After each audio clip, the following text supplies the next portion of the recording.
Hello નમસ્કાર મિત્રો, હું નિકુંજ જોશી તમારું સ્વાગત કરું છું મારા ખીજડીયા ગામના વાડીના રસોડામાં.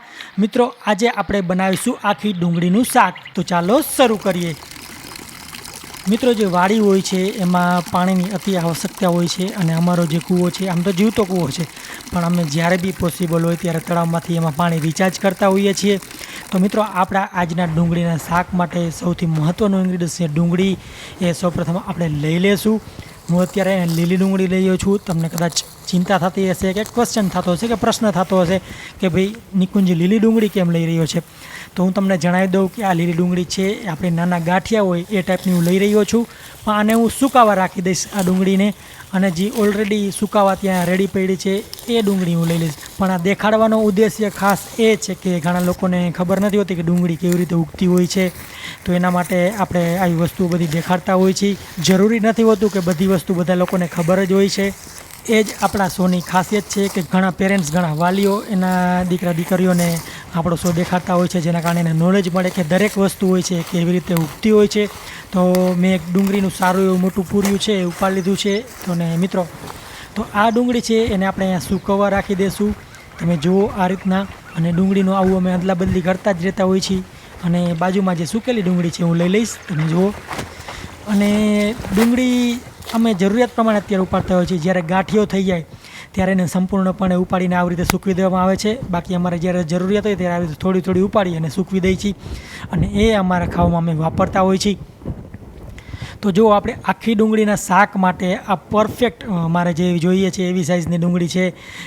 એ ઓલરેડી મેં ઉપાડી લીધી હતી થોડા ટાઈમ પહેલાં અને ત્યાં રાખી દીધેલી.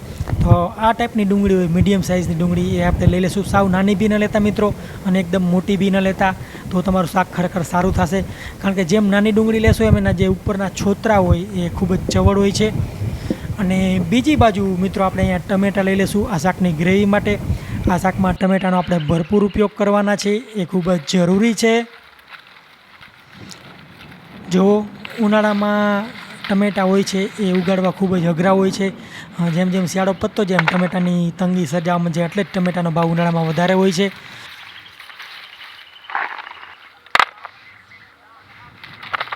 અને આપણે થોડા મરચાં બી લઈ લઈશું શાકમાં નાખવા માટે, અને બાજુમાં રાખીશું થોડા ખાવા માટે.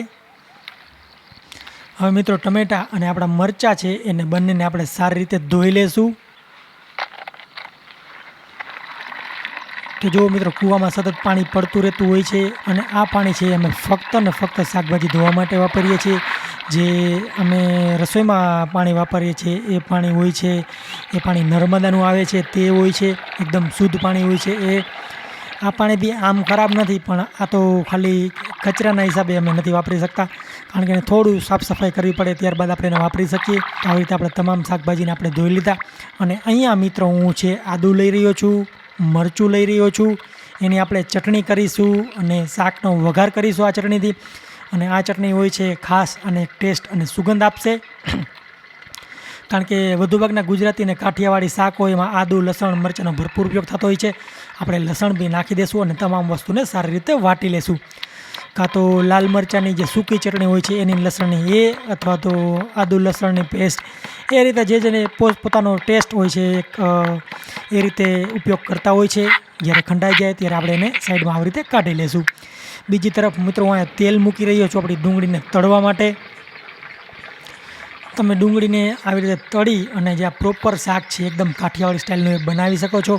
પણ ઘણા લોકો બીજી રીતે બી બનાવવાનું પ્રિફર કરતા હોય, જેમ કે ડુંગળીને બાફીને છે, અથવા તો ઓછા તેલમાં સાતડીને છે. તો એ બી રીતે તમે કરી શકો છો. અને આની પહેલાં મિત્રો, મેં એકવાર ડુંગળીનું શેકેલું શાક બી બતાવ્યું હતું, તો એ બી તમે જોઈ લેજો. એ બી ખૂબ સરસ છે, એ બી જોરદાર શાક હોય છે, ખાસ કરીને એનો ટેસ્ટ જ્યારે એને શેકવામાં આવે. તો આવી રીતે આપણે નાની ડુંગળી છે તમામ એના કાપી અને ફોતરા ઉતારી લેશું અને બધી સાઈડમાં આવી રીતે રાખી દેશું. જ્યારે આપણું તેલ ગરમ થઈ જાય ત્યારે આપણે આપણી ડુંગળી છે એમાં તળવા નાખી દઈશું. અને મિત્રો, આ જે ડુંગળી તળીશું આપણે મીડિયમ તાપમાં તળીશું. અને ખાસ એક વસ્તુ ધ્યાન રાખજો કે તમારે ડુંગળીને સાવ નથી પકાવી દેવાની, કારણ કે આ ડુંગળી છે આપણે 60% જેટલી મેક્સિમમ પકાવવાની છે, કારણ કે બીજી જે છે શાકની ગ્રેવીમાં પાકશે. તો એ ખાસ વસ્તુને યાદ રાખજો. જો તમે વધારે અહીંયા પકવી નાખશો તો કાંઈ થશે નહીં. શાકનો ટેસ્ટ તો સારો જ આવશે, પણ થશે શું કે તમામ જે તમારી ડુંગળી છે એ શાકમાં છૂટી પડી જશે. તો એવું ન થવા દેવા માટે, આખી ડુંગળી રાખવા માટે અત્યારે આપણે 60% પકવીને કાઢી લઈએ આવી રીતે. આપણે હવે ડુંગળીને તમામને તેલ નિતારી અને કાઢી લઈશું. જો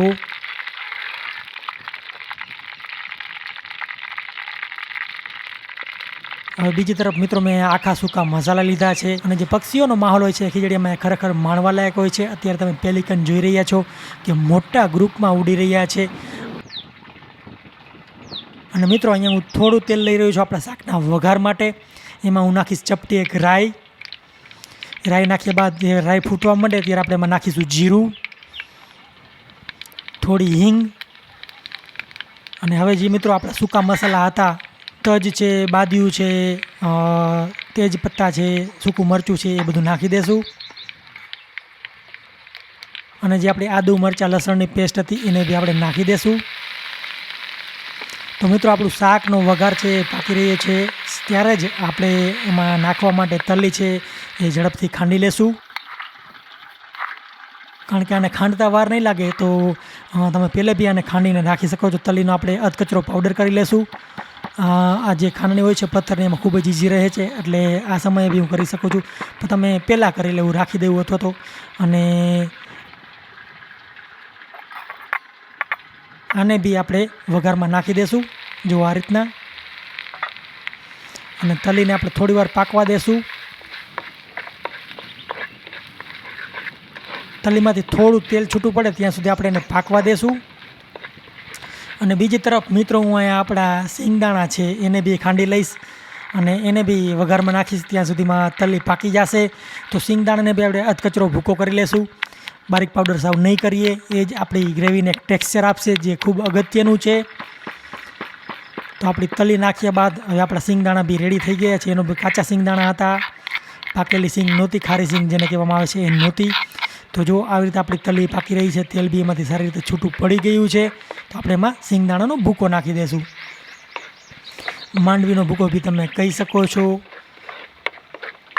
તો આને બી આપણે થોડી વાર માટે પકવશું. જ્યારે થોડું તેલ છૂટું પડવા માંડે ત્યારે આપણે એમાં અગત્યની જે વસ્તુ છે ગ્રેવીને સારી બનાવવા માટે ટમેટું, એની પ્રોસીજર ચાલુ કરીશું.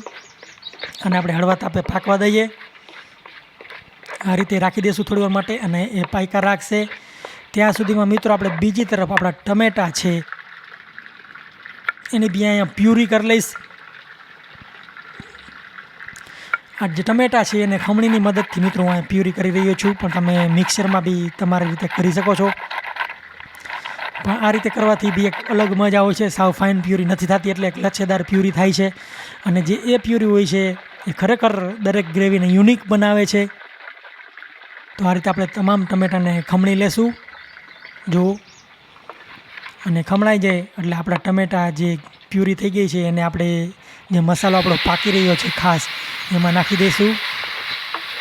જો હવે આપણો સૂકો મસાલો હતો એમાં મોઇશ્ચર આવી ગયું, એમાં ભેજ આવી ગયું એટલે જે તલી અને સિંગદાણા હતા એને પાકવામાં ફરી પાછી મદદ મળશે. હાલાકી ઓલમોસ્ટ એ પાકી જ ગયા છે પણ અહીંયા ફરી પાછું લિક્વિડિટી આવી ગઈ એના કારણે એને મજા આવશે પાકવામાં. અને જો આ રીતે જ્યારે ઘટ થઈ જાય ત્યારે જે મિત્રો આપણી ગ્રેવી છે એને આપણે મસાલા કરીશું. થોડું તેલ છૂટું પડવા માંડે ત્યાં સુધી એને પાકવા દેવી, તરત જ બધું ન નાખવા માંડવું.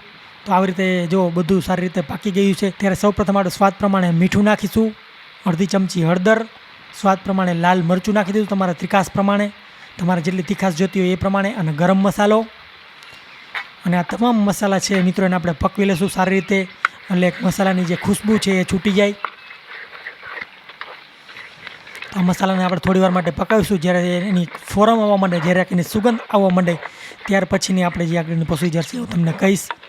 આવી રીતે થોડી વાર પકીને જ્યારે તેલ મિત્રો છૂટું પડવા માંડે ને ત્યારે આપણે એમાં પાણી નાખીશું અને આ ગ્રેવીને સારી વાર માટે પાકવા દઈશું.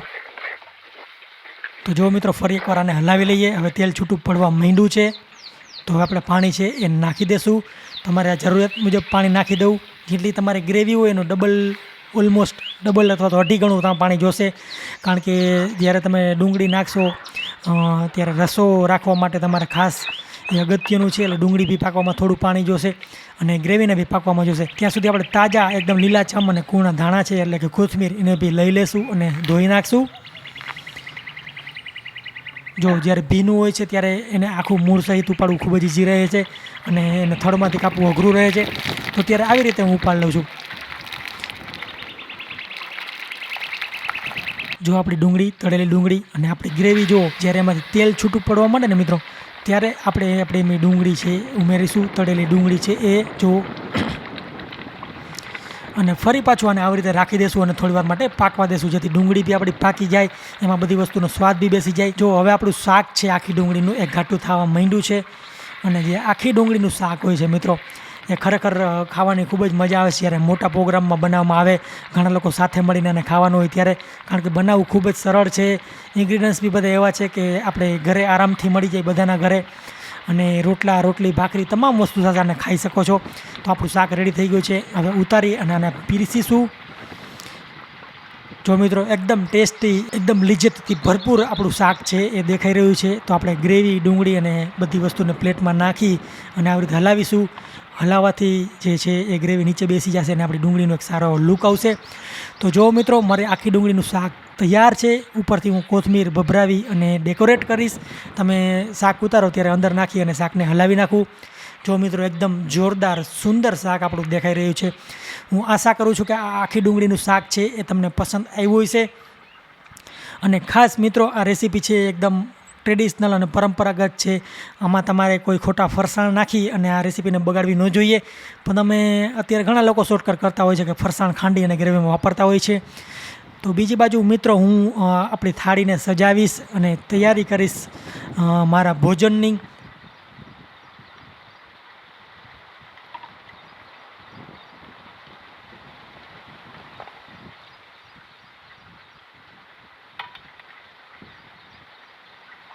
તો મિત્રો હું આશા કરું છું કે આ રેસીપી તમને પસંદ આવી હશે. પ્લીઝ આ વિડીયોને લાઇક કરજો, શેર કરજો અને કોમેન્ટ કરજો તમારા અભિપ્રાયો.